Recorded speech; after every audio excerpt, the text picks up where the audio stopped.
Ini muncul wacana ke depan bahwa untuk pembangunan butuhkan demokrasi yang sejuk, rakyat yang bersatu. Tentu ini bicara soal bagaimana kita memandang ke depan. Tapi sebelum saya memberikan closing statement ke Bapak Ibu, Bapak-bapak semua, saya ingin tanya dulu ke mahasiswa. Untuk pembangunan kita butuh persatuan dan demokrasi yang sejuk. Setuju nggak? Setuju semua. Setuju semua. Ya itu kayak lembaga survei. Oke, Bung Refli silakan closing statement. Ini semuanya sekali lagi setuju apa nggak? Setuju. Bung Refli silakan. Apakah Anda butuh Tunggu, sebentar. Tanya lagi. Enggak ditanya dong. Ngerti nggak maksud pertanyaannya? Dan ngerti nggak maksud Coba jawabannya? Anda tanya, silakan. Bisa. Tadi jawab setuju tuh maksudnya apa? Syarat pembangunan butuh demokrasi yang sejuk. Setuju? Nggak, Nah, sekarang. menurut teman-teman demokrasi yang sejuk itu seperti apa? Pakai AC. Jadi atau tanya kali. Menurut Anda untuk negara kita ya pemerintahan ini kita membutuhkan oposisi atau tidak? Nah, butuh juga. Jawabnya kurang keras sih. Butuh oposisi atau tidak? Butuh. Yang keras. Ada yang butuh, ada yang enggak? Siapa yang bilang enggak? Ada enggak? Ada. Enggak ada. Berarti semuanya butuh. Bung Aiman. Jadi demokrasi sejuk tapi butuh oposisi. Saya mau jelasin Silakan, dulu. Bung Raffi. Demokrasi itu pasti Ini sekalian closing statement ya. Iya, iya. Silakan. Demokrasi itu pasti sejuk. Pasti. Karena demokrasi itu mensyaratkan keberpihakan. Jadi sumber kesejukan dalam berdemokrasi itu ya jangan kemudian distigmakan kepada orang yang mengkritik pemerintah. Sepanjang pemerintah tidak mampu menjalankan mandat demokrasi tadi, berpihak pada kepentingan rakyat, maka pemerintah itulah yang tidak melahirkan kesejukan buat rakyat. Jadi kalau ditanyakan kita butuh demokrasi yang sejuk, iya karena demokrasi itu sudah sejuk. Yang tidak sejuk itu adalah yang dia korupsi, bertentangan dengan kehendak rakyat, tidak tidak aspiratif terhadap keinginan rakyat. Represif misalnya. Ya represif. Dia pasti ya melahirkan ketidaksejukan. Oke. Maka sejatinya demokrasi itu adalah kalau bicara tadi sejuk nggak demokrasi itu? Kita butuh demokrasi yang sejuk tidak? Iya, gitu loh. Demokrasi itu sudah pasti sejuk karena disitulah kesejahteraan rakyat, keadilan sosial bisa diperjuangkan. Kesetaraan bisa diperjuangkan dalam demokrasi itu. Maka kalau pemerintahnya tidak demokratis, maka dialah sumber kepanasan tadi. Sumber yang memberikan ketidaksejukan buat rakyat tadi. Maka tugas di luar pemerintahan maupun di dalam pemerintahan adalah menghadirkan demokrasi yang berpihak pada rakyat tadi agar disebut sejuk itu. Maka ya kalau kita bicara tentang demokrasi hari ini maka harus bagi saya harus ada penyeimbangnya. Penyeimbangnya yang bagaimana atau yang disebut oposisi tadi, dia yang harus efektif dan mampu menggalang kekuatan bersama rakyat. Karena apa? Pemerintah itu memang dia harus diawasi. Maka fungsi pengawasan itu harus datang dari baik itu dari elemen masyarakat dan juga dari secara kelembagaan partai politik secara formal, baik itu di parlemen maupun di luar parlemen. Saya rasa kita harus jalankan tradisi tadi agar tradisi berdemokrasi kita bukan sebatas jargon tetapi masuk kepada tradisi, perilaku, sikap, dan tindakan yang demokratis. Seperti itu. Oke, terima kasih. Bung Masinton Pasaribu dari PDI Perjuangan. Sekarang Bung Refli Harun, silakan. Iya, begini. Kalau kita bisa tertawa di rakyat bersuara ini, saya menganggap bahwa hidup kita masih baik. Ya, masih ada demokrasi. Nah, mudah-mudahan nanti pemerintahan Prabowo Gibran, walaupun saya mengatakan berdiri di atas kecurangan, paling tidak menurut 3 hakim konstitusi dari 8 yang ada, tetaplah kita bersyukur ya, karena demokrasi itu terpelihara. Demokrasi itu kedaulatan rakyat dan itu ada di konstitusi. Jadi kalau misalnya Prabowo mengakui bahwa rakyat berdaulat bukan dirinya, maka dia sedang menegakkan demokrasi. Tapi kalau dia menganggap dirinya adalah segala-galanya, dia sedang menegakkan otokrasi. Nah, dalam demokrasi itu Ya berbeda pendapat biasa saja. Orang seperti saya, Haris Azhar, insya Allah, Henry Satrio, ini tidak berbahaya. Karena tidak punya akses kekuasaan untuk mengaduk-aduk APBN, untuk korupsi. Tetapi kami berbahaya bagi orang yang barangkali mau korupsi. Mau menggunakan kekuasaan untuk mengambil keuntungan. Mau cawe-cawe di dalam setiap jabatan dan wilayah teritorial yang menguntungkan secara ekonomi. Bagi penguasa-penguasa, barangkali aparat negara yang mau korupsi atau mau hidup enak dengan kekuasaannya. Nah, orang-orang seperti itulah yang biasanya protes dengan orang-orang seperti kami ini. Sementara kami sendiri, kalau rakyat itu misalnya dia tidak memiliki kekuasaan apa-apa, mereka pengen dibela. Paling lawannya nanti menjelang pemilu, Anda kalah dengan politik gentong babi, kan begitu saja. Tapi paling tidak selama Anda normal, bahwa Anda akan merasa terbela dengan orang-orang yang terus bersuara. Paling tidak kita kita tagih komitmen negara ini, komitmen pemerintah, penguasa, bahwa negeri ini harus dilindungi penduduknya. Jadi at the first place, bukan pemerintah yang harus dilindungi, tapi seluruh rakyat Indonesia. At the first place, yang harus disejahterakan bukan pejabat dan penguasa, tapi seluruh rakyat Indonesia. Demikian juga kalian berhak mendapatkan sarana-sarana pencerdasan bangsa agar kita menjadi insan-insan yang kuat, yang berdiri di dunia internasional ini tidak dipandang sebelah mata. Karena itulah ke depan nanti kita akan ukur apakah pemerintahan Prabowo Gibran ini mampu menjalankan amanat tersebut. Nanti kita ada indikatornya dari Freedom House, bagaimana kemerdekaan berpendapat, bagaimana indeks persepsi korupsi, bagaimana konstitusi dijalankan, bagaimana rule of law dijalankan.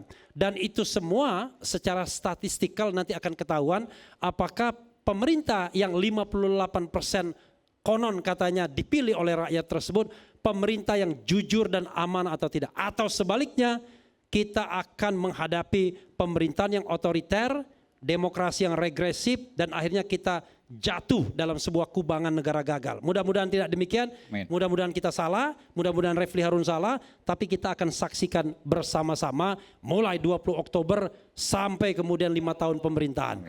Insya Allah. Bung Hensat, silakan. Ya, saya ingin menyampaikan 3 poin lah. Yang pertama, saya ingin memberikan kesempatan kepada Pak Prabowo untuk membuktikan bahwa memang dia adalah presiden terbaik yang dimiliki oleh Indonesia. Seperti yang dia sampaikan pada saat pidato penetapan pemenang pemilu di KPU waktu itu. Kemudian yang kedua, saya juga ingin memberikan kesempatan kepada Pak Prabowo bahwa dia memang presiden ke-8, bukan presiden ke-7 extension. Ya, jadi memang benar-benar independen sebagai presiden ke-8. Nah, yang ketiga, oleh karena itu, dalam rangka meneruskan apa yang disampaikan oleh Bung Refli Harun tentang presiden yang amanah, jujur, dan lain-lain itu, akan sangat baik dia segera mundur dari jabatan Menteri Pertahanan. Supaya dalam mempersiapkan pemerintahan selanjutnya, dia bisa mencontohkan ke rakyat bahwa dia memang serius dan fokus untuk membawa rakyat Indonesia di kehidupan yang lebih baik. Nanti dibacanya lain dong. Oh, ada perpecahan dengan Pak Jokowi. Rame lagi. Ya, itu 2 hal yang berbeda. Itu adalah topik yang bagus untuk rakyat bersuara. Ya enggak, emang? Tapi yang ingin saya sampaikan adalah pada saat dia memutuskan untuk mengundurkan diri sebagai Menteri Pertahanan, dia bisa terbebas dari tuduhan-tuduhan penggunaan ya fasilitas negara untuk hal-hal yang bersifat bukan dalam rangka pemerintahan saat ini. Dia bisa membuktikan bahwa dia amanah. Dan yang paling penting adalah dia bisa membuktikan ke rakyat bahwa dia serius. Bahwa jabatan presiden jauh lebih penting dibandingkan jabatan Menteri Pertahanan. Sama dengan wakilnya. Bahwa jabatan wakil presiden itu lebih penting ketimbang jabatan sebagai wali kota. Kalau itu saja masih ragu-ragu, saya akan minta tolong orang dalam untuk berbisik kepada Pak Prabowo. Saya nggak nyebut nama loh, dia geleng-geleng. Tapi tadi usulan bagus. Jadi seharusnya Pak Prabowo, Mas Gibran itu mundur dari jauh-jauh hari untuk mempersiapkan pemerintahan transisi. Sekaligus closing statement, Babe. Bismillahirrahmanirrahim. Saya tentu tidak dalam kapasitas untuk mengomentari apa yang Bung Hensat katakan dan juga yang lain. Tapi di komentar juga nggak apa-apa, Pe. Bukan dalam kapasitas itu, bukan dalam posisi itu. Yang saya ingin highlight dalam closing statement ini adalah ketika teman-teman tadi berkata di offline tadi tentang makan siang gratis yang kemudian diamini tidak dibutuhkan untuk anak-anak mahasiswa. Memang bukan itu programnya. Jangan lupa, kalau cuma lihat satu sisi seperti itu, maka kita nggak akan lihat kesempurnaan dan kebaikan-kebaikan program itu. Untuk para mahasiswa, tagihlah. Ada 19 juta lapangan kerja yang akan dibuka setelah Pak Prabowo terpilih sebagai presiden. Itu ditagih, silahkan. Itu ada dalam program beliau. Jadi makan siang gratis bukan untuk para mahasiswa tentunya. Ya, untuk daerah, untuk orang-orang yang sangat membutuhkan yang sudah diriset sejak lama. Tapi ada Pak Presiden almarhum Presiden Soeharto sudah mencanangkan itu loh. Sejak tahun 80, sejak tahun 80 gitu. Sebentar, Be. Boleh tanya nggak, Be? Nggak jadi closing statement ini. Nanti ditambahin. 19 juta lapangan kerja, 10 juta aja nggak tercapai. Apakah mungkin? Pertanyaannya. Bukalah kembali program-program yang jadi ini mengedukasi gitu ya. Jangan selalu dicekokin, buka program-program, buka pidato, buka program unggulan daripada 02. Anda akan menemukan jawabannya di situ. Jadi sekali lagi teman-teman sekalian, sekali lagi. Lihatlah secara utuh. Barulah ambil kesimpulan. Ini perlu klarifikasi ya. Sebenarnya kan program pasangan calon itu ada di visi dan misi. Saya tuh terus terang saja yang paling clear visi dan misinya kan 01 itu dokumennya. Karena Anda 01. Iya, nanti saya periksa loh itu. Ada nggak 19 juta itu? Silahkan. Saya bilang silahkan. Saya periksa itu. Silahkan. Kadang-kadang ada orang yang Iya. Makanya dikomentari nggak closing. Saya cuma katakan kadang-kadang bahwa ada orang yang mengklaim begini dan lain sebagainya. Tapi ternyata tidak tertulis dalam visi dan misinya itu. Itu bahayanya di sana. Nanti kita cek. Sekarang sama-sama. silahkan diakses bahwa program-program itu lengkap. Untuk makan siang bukan langsung dari Aceh sampai Papua terpenuhi. Tapi dengan satu gradasi-gradasi yang harus dilalui. Tidak semua daerah langsung mendapat. Tapi tentu daerah-daerah yang sangat membutuhkan, yang sangat kritis dengan angka stunting yang sangat tinggi, itu lebih dulu. Jadi bukan seluruh Indonesia maksudnya? Saat langsung tidak bisa dong. Oh, bertahap. Bertahap dong. Oke, Ya. Tapi nanti akan seluruh Indonesia di penerima Insya Allah tertentu. sampai dengan akhir nantinya insya Allah akan tercapai. Apakah berikutnya kita akan lihat. Dan itu membutuhkan oposisi yang selalu mengkritik. Yang kedua soal untuk mahasiswa tadi. Akan terus sekali lagi. Bukan dicekokin terus dalam waktu yang hanya 1 jam sekarang ini. Lihatlah program-program itu. Bacalah dengan baik. Akses gitu loh. Sehingga Anda akan menemukan bahwa ending dari ini semua adalah insya Allah Indonesia terjamin at'amahum min ju' wa amanahum min khauf. Terjamin dari rasa lapar dan terjamin dengan rasa takut. Itulah yang insya Allah akan kami sampaikan. Oke. Terjamin dari rasa lapar dan terjamin dari rasa takut. Oke, amin. Cek aja rakyat bersuara berapa lama. Silakan Bung Aris. Insya Allah lama. Kan ada pameo yang selalu dikembangkan. Dalam politik tidak ada lawan yang abadi, tidak ada kawan yang abadi juga. Tapi itu nggak lengkap. Sebagai penutup saya ingin mengatakan bahwa betul bahwa dengan lawan Anda bisa berkawan, dengan kawan Anda tiba-tiba bisa menjadi lawan. Tapi itu semua harus bisa terjadi dengan ukuran-ukuran yang jelas. Maka yang mengajak siapapun untuk bergabung dalam kekuasaan atau siapapun yang ingin bergabung dengan kekuasaan, meskipun dia teman baik, teman bisnis, teman lama, mereka harus memeriksa narasinya mereka selama ini bicara apa. Janji mereka waktu ngomong ke rakyat ngomong apa. Saya nggak ngomong ini buat Nasdem, buat PKB sementara.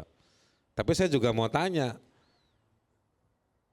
si pemenang ini, Prabowo atau partai-partainya, waktu dia ngajak A atau yang ini mau minta masuk gabung, Anda periksa dong. Jangan berlindung atas nama politik itu, dalam politik tidak ada yang abadi. Memang tidak ada yang abadi, ya kan? Karena yang abadi itu cuma Tuhan yang Maha Kuasa, ya kan? Nah, karena dia tidak abadi, maka apa argumentasinya? Tunjukkan bahwa Anda, penguasa atau yang menang maupun yang minta gabung, Anda adalah orang-orang yang punya harga diri. Partai yang punya harga diri, kekuatan politik yang punya harga diri. Tunjukkan bahwa Anda punya value buat rakyat. Waktu Anda janji A, janji B pada bulan Desember, bulan Januari, bulan Februari, termasuk juga si penguasa yang menang. Anda janjinya apa? Kok Anda terima koalisi lain? Jadi nggak usah ngomongin rakyat lah. Kan paradigma begini, pertandingan sudah usai, saatnya kembali membangun dan perlu kebersamaan. Nggak ada paradigma itu. Nggak ada paradigma. Kalau kayak begitu mah lomba lari 400 meter. Itu bukan pemilu. Kalau mau tanggapan boleh tuh, Iya. silakan. Apalagi mau ditanggapin, udah bener saya omong. Saya berikan kesempatan Babe. Biar imbang dulu, biar walaupun closing statement. Ini kan Bung Haris. dia ngutip Ibnu Arabi Iya. di buku ke-7. Nah, buku 1 sampai buku 6 ngomong sama nggak soal integritas, soal jangan bohong. Buka dong bab soal jangan bohong di Ibnu Arabi. Jadi bicarakan itu. Jangan berlindung di dalam politik tidak ada lawan, tidak ada kawan. Ini saatnya membangun, kita bersatu. No, itu eufemistik, penghalusan bahasa. Periksa, jangan kita dilaporkan ke polisi hanya gara-gara kita mengeritik kalimat tersebut. Jangan kita diprotes gara-gara kita mengeluarkan kalimat tersebut. Tapi periksa kandungannya. Apa turunannya? Nah itu yang saya mau bilang tadi. Ayo coba Prabowo, Surya Paloh, siapa lagi? Caimin. Mohaimin Iskandar, ya kan? Atau juga di sekitarnya Prabowo tuh kan ada SBY, ada Zulkifli Hasan, Erlangga. Tunjukin, ya kan? Tunjukkan pada rakyat, pada dunia, tunjukkan pada diri sendiri apa yang ente semua pada ngomong, ya kan? Sekarang dijalankan enggak? Jangan berlindung pada kita butuh persatuan. Misalnya apa yang udah diomongin apa misalnya? Ya waktu dia kampanye, waktu debat kan di YouTube banyak. Kan jejak digital pasti tersimpan. Dan itu pasti akan ditagih. Jangan itu semua dilupakan atas nama Oke. saatnya membangun, saatnya bersatu. No. Emang kalau orang nggak gabung, terus negeri ini jadi bubar? Enggak dong. Enak aja bikin definisi kayak gitu. Nggak ada kayak gitu. Jadi saya penting nih ya, saya ingin berbagi apa yang saya pikirkan untuk menuntut, meminta, menagih. Apa yang kalian sudah pikirkan, ya, itu gunakan hari ini, jangan berlindung atas nama persatuan, atas nama dalam politik lawan bisa jadi kawan. Terima kasih. Dan saya harus sampaikan juga, negara ini berutang pada Haris dan Fathia karena mengajukan gugatan ke Mahkamah Konstitusi tentang undang-undang yang sering kemudian menjerat para aktivis, yaitu Undang-Undang 1946 yang juga sempat dilaporkan kepada Babe juga ya, kepada Bung Refli juga, Undang-Undang nomor 1 tahun 1946. Dan saya, dan juga Bung Haris tentunya. Bung Mas Hinton enggak karena punya imun. Bung Hensat hampir karena di sebelah saya waktu itu. Tapi sekali lagi, demokrasi harus terus tumbuh, demokrasi tidak boleh runtuh, dan oleh karena kita harus menjaga sama-sama. Dan Bung Haris dan Fathia tentu ini menjadi sebuah pergerakan baru yang kemudian mewaraskan demokrasi Indonesia. Dan bukan berarti tidak bersatu ketika kemudian berbeda pandangan, tetapi tetap bersatu dalam kebangsaan. Itu yang perlu kita jaga. Rakyat bersuara tetap mengudara, itu indikator menurut Bung Refli. Amin, saya doakan itu untuk kemudian akan ada, meskipun tidak ada yang abadi. Hanya Tuhan yang abadi, kita percaya. Sampai bertemu, rakyat bersuara berikutnya. Saya Aiman Wicaksono undur diri. Terima kasih, sampai jumpa. Salam sejahtera. Assalamualaikum warahmatullahi wabarakatuh.